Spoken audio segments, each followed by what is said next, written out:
There is a moment just before you press the shutter when everything falls into place. The light, the subject, the story. It's a fleeting second, one that never comes back. But to capture it, to truly capture it, you need to see beyond what's in front of you. You need to see the world differently.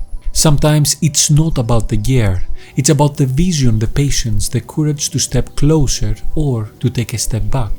It's about learning to focus not just through the lens, but in life. Today I'm not just talking about a lens, I'm talking about the lessons it taught me, about perspective, about patience, about purpose. Because photography is more than just taking pictures, it's about finding clarity even in the fog. It's about capturing stories even in the chaos, and sometimes it's about discovering who you are, one frame at a time. I remember the first time that I actually held the Fuji 50mm f2 in my hands.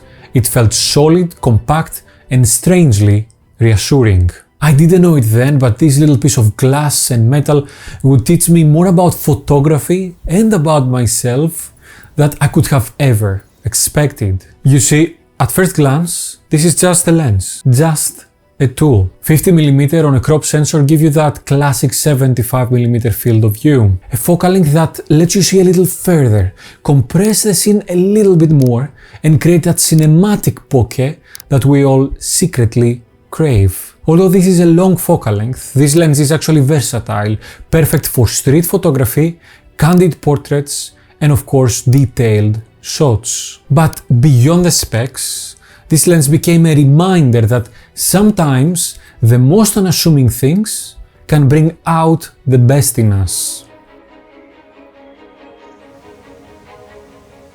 I chose the silver version, not just because it looked good, although let's be honest, it does, but because it felt like the perfect match for my Fuji X-T3 at the time. The build quality is everything you would expect from Fuji. Sturdy metal body, compact, weighing just 200 grams, and weather sealed for those unpredictable days. I've walked through rain, fog, and snowfall, trusting that this lens would keep up. And it never let me down. But the real story isn't just about how well the lens is built. It is about how it let me see differently.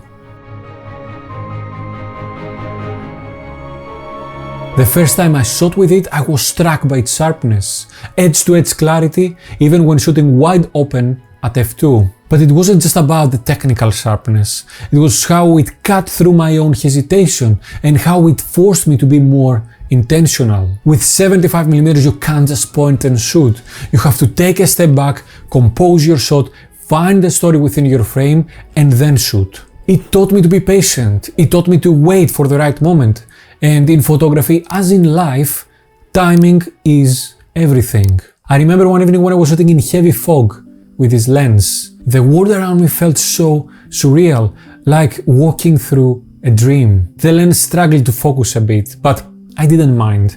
I took it as a challenge, a reminder that not everything comes easily. And yet, when it did lock on, it captured something magical. Sharp details emerging through the mist that took the colors of the night. Just like how clarity emerges from confusion if you are willing to wait for it. I still remember that snowy night. The first flakes started falling just after I got home from work, and in Cambridge snow like that is rare, maybe once every couple of years. There was no hesitation. I grabbed my camera and the Fuji 50mm f2 was the only weather-sealed lens I had at the time. I wandered quiet streets photographing strangers wrapped in scarves and trees now heavy with snow. A group of strangers hit me with a snowball and as they laughed and walked away, I snapped a photo. That moment, the snow falling, their silhouettes fading under a street lamp, stuck with me. It wasn't just a shot, it was a reminder of why I love photography, to capture the fleeting, beautiful moments life gives us. If you're enjoying the video so far, hit the like button and consider subscribing with the bell.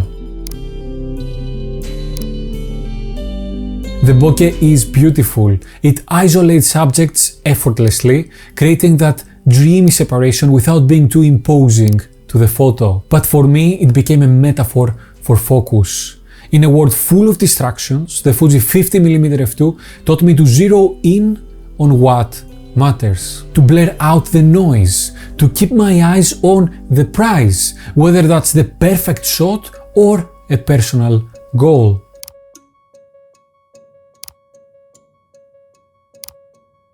The autofocus is fast, silent and reliable. It rarely misses on normal days. But as we mentioned before, on days that the fog was too thick, it would hesitate a bit.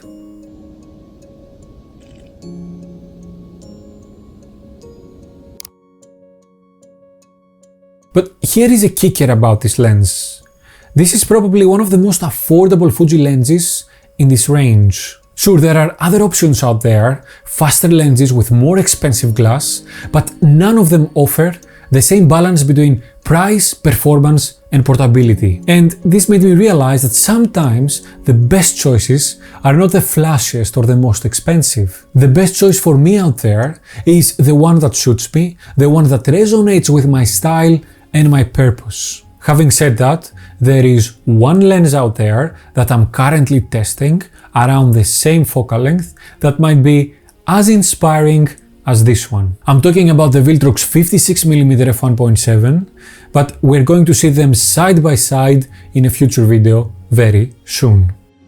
Here is another moment I won't forget. The sun, low and intense, casting sharp light across a wall and a yellow door. As people pass through the frame, they turn into perfect silhouettes, dark shapes against a glowing backdrop. One figure stood out, a person wearing a hat, their outline crisp and timeless. Of all the shots I've taken, that one has probably become my favorite.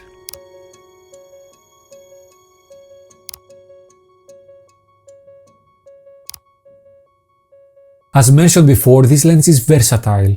It can be used for street photography, but it has also been one of my best companions for travel. Whether this was next to the calming lake of the Lake District, vibrant Bristol, the busy shore of Barcelona, or sunny Italy and Greece, this lens was always with me. The Fuji 50mm f2 is always in my bag as my long lens option.